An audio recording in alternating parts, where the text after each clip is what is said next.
사도행전 18장 11절 다 같이 한 목소리로 함께 읽겠습니다.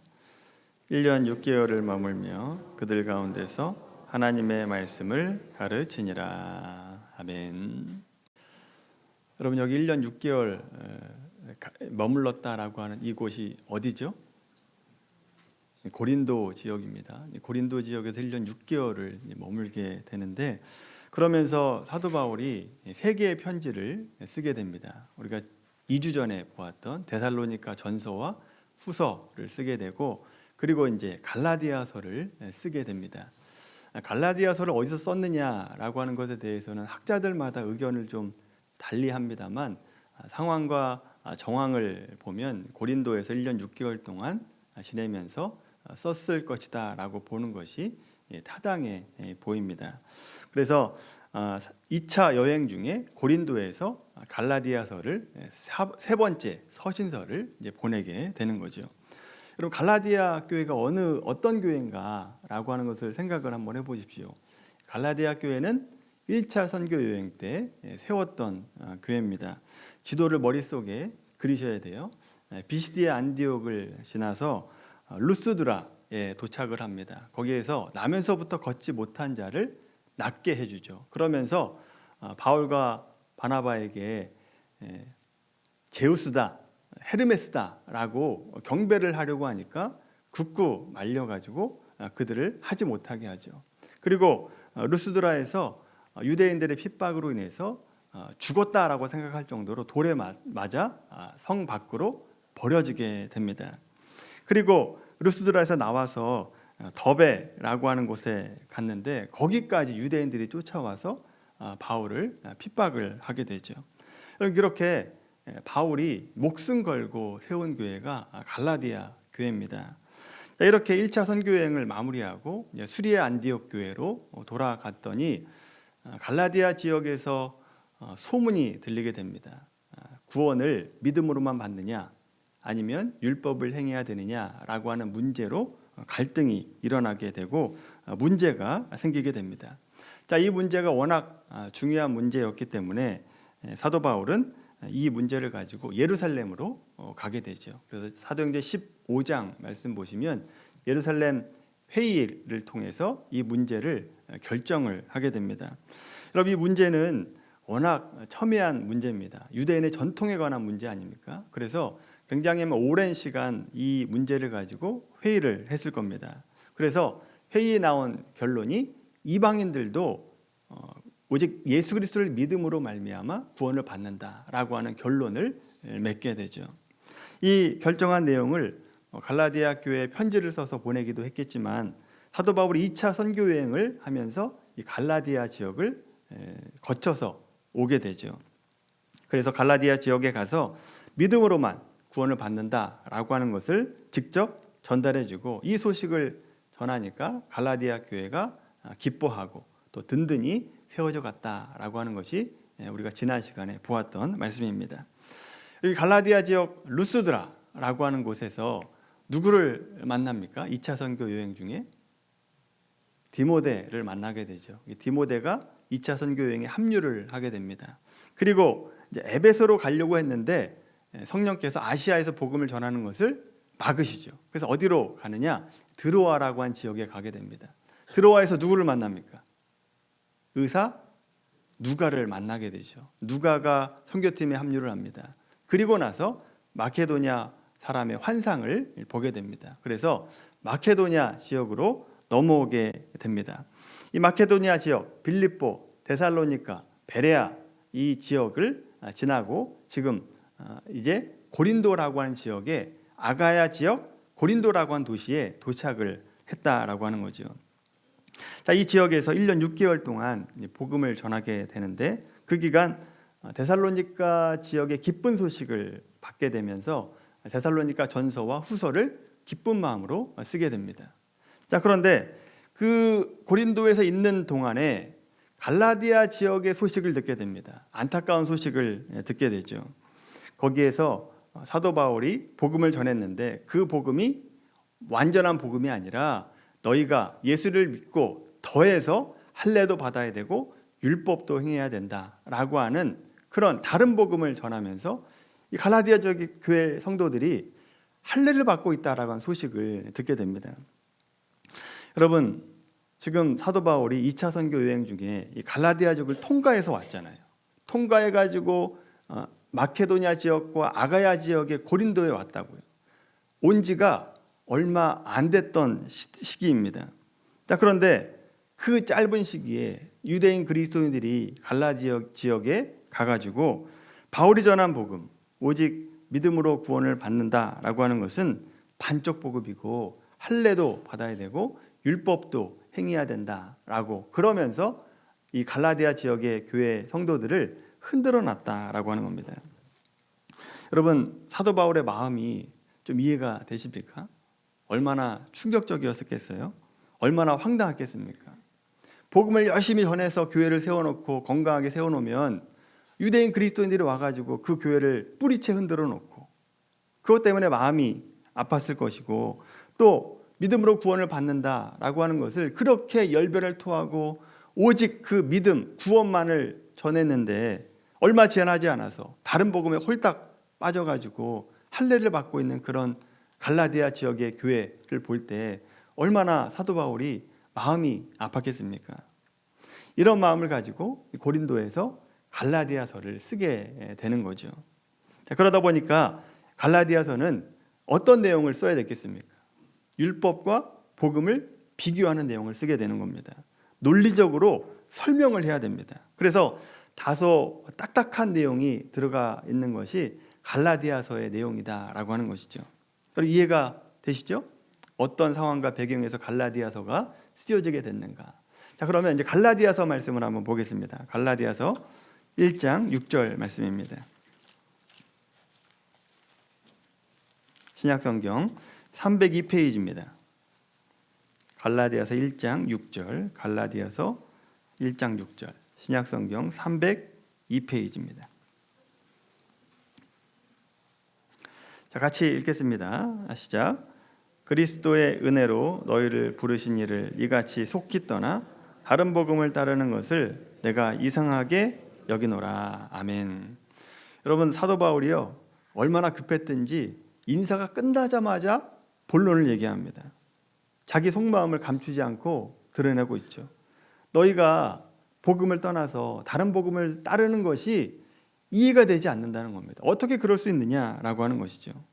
이 다른 복음이라고 하는 것은 구원을 믿음으로만 받는 것이 아니라 할례도 받고 율법을 지켜야 된다라고 하는 주장입니다. 자, 이런 다른 복음을 받아들인 일에 대해서 사도 바울은 8절, 1장 8절과 같이 말하고 있습니다. 같이 읽겠습니다. 시작.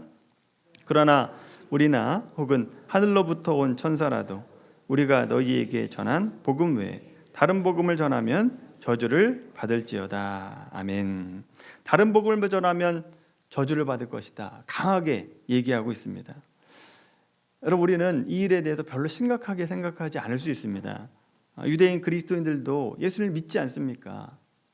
그리고 예수를 믿는 것에 할례를 더하면 더 확실해지는 거 아닙니까? 오히려 믿음의 표가 더 확실하게 나타나는 거 아닙니까? 근데 거기에다 대고 저주를 받는다, 즉 지옥에 간다라고 얘기하는 거 너무한 거 아닙니까? 이런 생각을 할 수 있습니다. 자, 그렇다면 사도 바울은 왜 오직 믿음으로만 구원을 받느냐라고 강조를 하고 있느냐? 그럼 그 이유는 믿음 외에 어떤 다른 것이 들어가게 되면 결국 십자가의 완전성을 부인하는 것이 되기 때문에 그렇습니다. 여러분, 구원을 받으려면 율법을 행해야 된다, 할례를 받아야 된다라고 하는 이 주장은 아무리 믿음이 99%라고 할지라도 1% 할례가 들어가게 되면 여러분 십자가의 구원이 완전하지 못하다는 거 아닙니까? 그거는 안 된다는 거 아닙니까? 십자가가 부족하다라는 얘기가 되는 겁니다. 그래서 바울은 강하게 오직 믿음으로만 구원을 받는다라고 얘기하면서 그 외의 것을 얘기하면 저주를 받을 것이다 라고 말하고 있는 거죠. 자, 이에 반해서 유대인 그리스도인들의 주장이 이런 겁니다. 아브라함의 자손만 구원을 받는데 할례를 받아야만 아브라함의 자손이 된다라고 주장을 하는 거죠. 자, 이 논리를 사도 바울이 이렇게 반박을 하고 있습니다.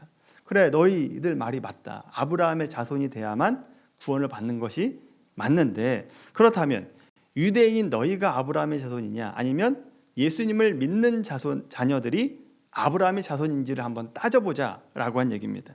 자, 그래서 이 문제에 대해서 갈라디아서 4장에 얘기를 해요. 갈라디아서 4장 말씀 한번 보십시오. 여러분 잘 이해하셔야 됩니다. 잘 따라오십시오. 갈라디아서 4장 22절 말씀입니다. 자, 22절 말씀, 하갈과 사라에 대해서 얘기하고 있어요. 같이 읽겠습니다. 시작.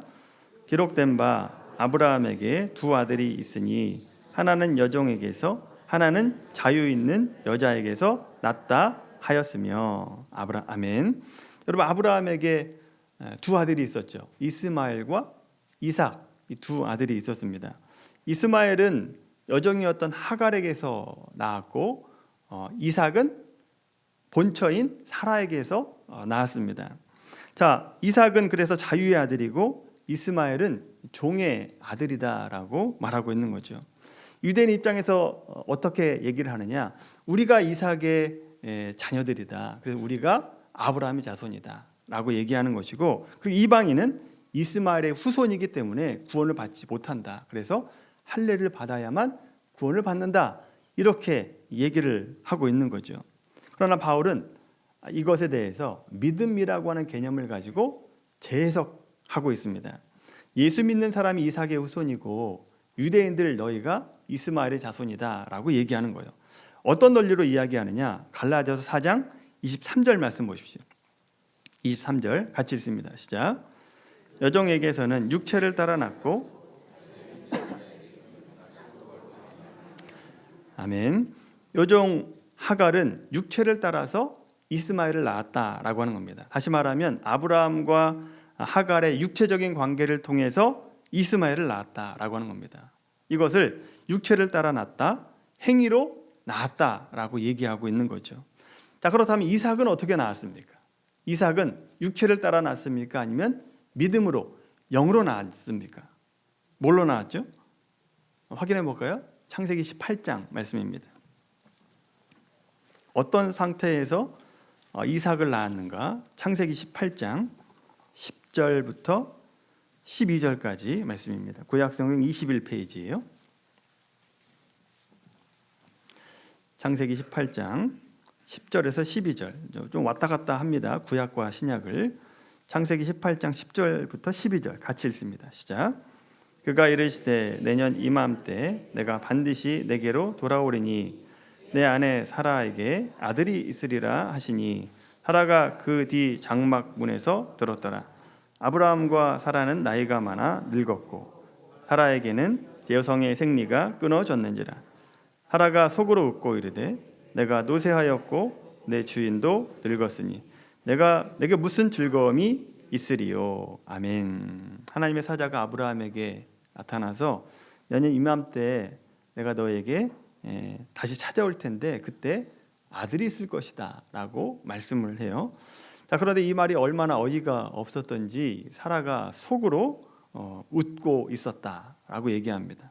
그도 그럴 것이 이때 당시 아브라함의 나이가 90세, 99세, 그리고 사라가 90세였을 때입니다. 더군다나 11절 말씀 보시면 사라에게는 여성의 생리가 끊어졌다라고 얘기하죠. 아이를 낳을 수 있다는 얘기입니까? 없다는 얘기입니까? 아이를 낳을 수 있는 상태가 아니라는 얘기입니다.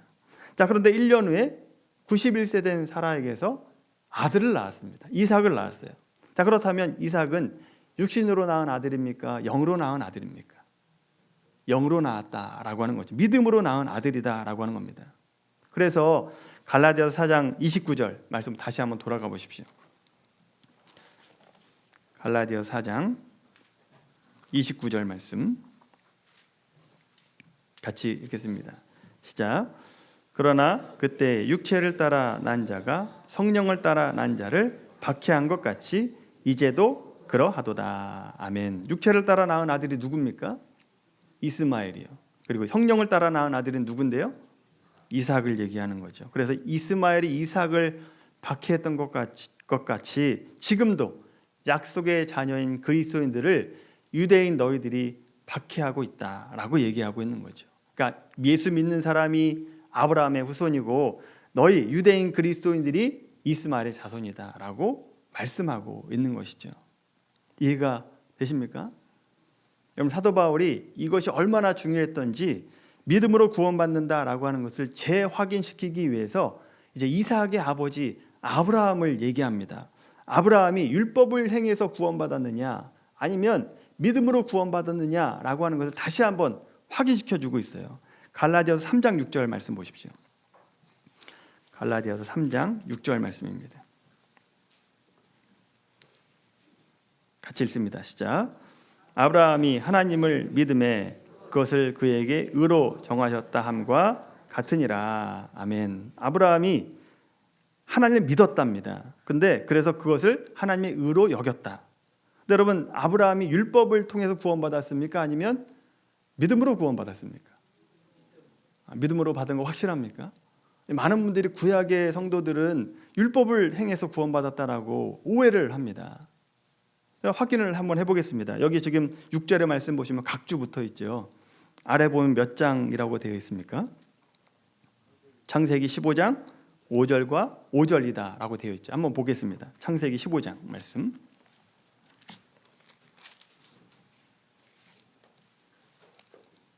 분주하게 해드려서 죄송하네요. 창세기 15장 5절과 6절 말씀. 워낙 중요한 문제이기 때문에 우리 눈으로 확인을 해야 됩니다. 창세기 15장 5절과 6절 말씀 같이 읽습니다. 시작. 그를 이끌고 밖으로 나가 또 그에게 이르시되 내 자손이 이와 같으니라. 아브라함이 여호와를 믿음에 여호와께서 이를 그의 의로 여기시고. 아멘. 하나님이 아브라함에게 내 자손이 하늘의 별과 같이 많아질 것이다 라고 말씀을 하니까 아브라함이 하나님을 믿었다라고 얘기하죠. 하나님을 믿었다라고 하는 것은 하나님의 말씀도 믿었다라고 하는 얘기입니다. 그리고 여호와께서 이를 그의 의로 여기셨다. 그러니까 여기 이신칭의가 나오게 됩니다. 예수 그리스도를 믿고 구원받는다라고 하는, 하나님을 믿어서 구원받았다라고 하는 이신칭의가 나오게 되죠. 그렇게 아브라함의 믿음으로 구원을 받는 장면이 창세기 15장에 나오는 거예요. 자, 그렇다면 할례는 어디 나옵니까? 할례는 두 장을 더 넘겨야 됩니다. 창세기 17장에 나와요. 창세기 17장 9절과 10절 한번 보십시오. 창세기 17장 9절과 10절 말씀 있습니다. 시작. 하나님이 또 아브라함에게 이르시되 그런즉 너는 내 언약을 지키고 내 후손도 대대로 지키라. 너희 중 남자는 다 할례를 받으라. 이것이 나와 너희와 너희 후손 사이에 지킬 내 언약이니라. 아멘. 하나님과의 언약의 표로 할례를 행해라 라고 하는 것이 창세기 17장에 나오는 거예요. 그렇다면 산수 문제입니다. 창세기 15장에서 믿었다라고 한 얘기가 나오고 창세기 17장에서 율법, 할례를 행했다라고 하는 것이 나오는데 아브라함은 그런 믿음으로 구원받았습니까? 할례를 행해서 구원받았습니까? 믿음으로 구원받았다라고 하는 거죠. 구원은 할례와 전혀 상관이 없다라고 하는 것입니다. 그래서 여러분, 바울이 얘기하고 있는 것은 오직 예수 그리스도를 믿음으로 구원받는다. 그 외에 다른 것은 필요 없다라고 하는 것을 말씀하고 있는 것이죠. 여러분, 이렇게 강조를 하고 성경에서 얘기하고 있는데도 불구하고 오늘날 많은 신자들 가운데도 보면 이 구원을 믿음으로만 구원받는다라고 하는 것을 오해를 합니다. 자꾸 행위를 넣으려고 해요. 내가 구원받을 만해서 구원받았다라고 잘못 생각한다라고 하는 거죠. 이 구원의 문제가 얼마나 심각하고 중요한 문제인가 하면 사도 바울의 서신서를 이렇게 보시면 이 믿음으로 구원받는다라고 하는 것을 때마다 강조하고 있는 것을 보게 됩니다. 놓치지 않고 강조해요. 대표적으로 에베소서 말씀 한번 보겠습니다. 에베소 2장 말씀. 신약성경으로 다시 넘어오시면 311페이지입니다. 신약성경 311페이지. 에베소서 2장 8절에서 10절까지 말씀입니다. 같이 읽겠습니다. 시작. 너희는 그 은혜에 의하여 믿음으로 말미암아 구원을 받았으니 이것은 너희에게서 난 것이 아니야 하나님의 선물이라. 행위에서 난 것이 아니니 이는 누구든지 자랑하지 못하게 함이라. 우리는 그가 만드신 바라 그리스도 예수 안에서 선한 일을 위하여 지으심을 받은 자니 이 일은 하나님이 전에 예비하사 우리로 그 가운데서 행하게 하려 하심이니라. 아멘. 에베소서의 구원을 말할 때 아주 집요하게 은혜다라고 얘기하고 믿음으로만 구원받는다라고 하는 것을 강조하고 있는 것을 보게 됩니다. 이 말씀에 보면 이 문제를 워낙 우리가 자꾸 틀리기 때문에 이 문제가 굉장히 중요합니다. 갈라디아 교회도 틀렸죠. 그리고 에베소 교회도 틀렸습니다. 오늘날 우리도 이 문제를 헷갈려하고 틀리고 있다라고 하는 거죠. 그래서 8절의 말씀처럼 여러분 우리가 구원받는 것은 은혜로 받는다, 믿음으로 구원받는다라고 하는 것을 강조하고 있습니다. 이 믿음과 은혜를 강조하기 위해서 반대로도 설명해요. 구원이 아닌 것을 설명합니다. 8절에 보시면 너희에게서 난 것이 아니다 라고 얘기하죠. 또 9절에 보시면 행위에서 난 것이 아니다 라고 얘기합니다. 그러니까 내가 뭘 해서 구원받은 게 아니라는 거예요. 우리가 잘나서 구원받은 게 아니라는 겁니다. 그럼에도 불구하고 많은 신자들 머릿속에는 어떻게 생각하느냐, 자기가 선행을 행해서 그리고 내가 구원받을 만해서 구원을 받았다라고 생각을 한다라고 하는 거죠. 이렇게 생각하는 이유 가운데 하나가 에베소 2장 8절의 말씀을 좀 오해해서 그렇습니다. 은혜에 의하여 믿음으로 말미암아 구원을 받는다라고 이 말이 조금 애매하죠. 은혜와 믿음 이 같은 의미로 봐야 됩니다. 은혜와 믿음은 같은 겁니다. 근데 우리는 뭐라고 생각하느냐, 은혜는 하나님이 주신 것이다 라고 얘기하고 믿음은 하나님이 은혜해 주신 것에 대한 나의 반응이다라고 생각을 합니다. 그래서 하나님이 은혜 주신 것은 맞지만 내가 그 은혜 주심을 깨달았고 알았기 때문에 내가 구원받았습니다 라고 자기를 자랑하는 성도가 있습니다. 나는 깨달았는데 왜 당신은 깨닫지 못하냐, 이 좋은 것을 왜 알지 못하냐라고 다른 사람보다 자기를 높이 세우고 우월감을 갖는 성도들이 있다는 거죠. 그러나 성경은 그렇지 않다는 겁니다. 우리가 예수 믿기 전에는 다 어떤 존재냐, 다 육체를 따라 지냈고 불순종의 자녀들이고 진노의 자녀다라고 얘기합니다. 그런데 하나님께서 우리를 불쌍히 여기셔서 은혜를 주신 것이고 우리가 죄인임을 깨닫게 하셔서 하나님을 믿게 된 것이다 라고 하는 것이죠. 여러분 보시면 우리가 믿을 수 있도록 우리의 영적인 눈과 귀를 열어주시고 우리의 마음을 열어주셔서 우리가 믿게 된 겁니다. 내가 결단해서가 아니라 하나님이 먼저 찾아오셨다라고 하는 거죠. 오늘 찬양에도 나오지 않습니까? 우리를 먼저 찾아오셨다라고 얘기하잖아요. 그래서 우리가 눈이 떠진 것이다라고 하는 거죠. 그래서 믿음도 하나님의 선물인 것이지 내 결심이나 의지가 아닌 것입니다. 여러분 예수님께서 바리새인과 싸운 이유가 뭡니까? 그토록 치열하게 싸운 이유가 뭐예요? 왜 바리새인들이 예수님을 그토록 죽이려고 했습니까? 가장 큰 이유가 복음은 모든 사람을 죄인으로 만듭니다. 그리고 모든 사람에게 십자가가 필요하다라고 말씀하고 있어요. 모두가 본질상 진도의 자녀고 예수 그리스도의 은혜로만 구원을 받는다라고 예수님께서 말씀을 하니까 바리새인 입장에서 얼마나 억울합니까? 바리새인은 뭘 하는데요? 바리새인은 뭘 합니까? 율법을 행해요. 할례를 행한다고요. 일주일에 2번씩 금식합니다.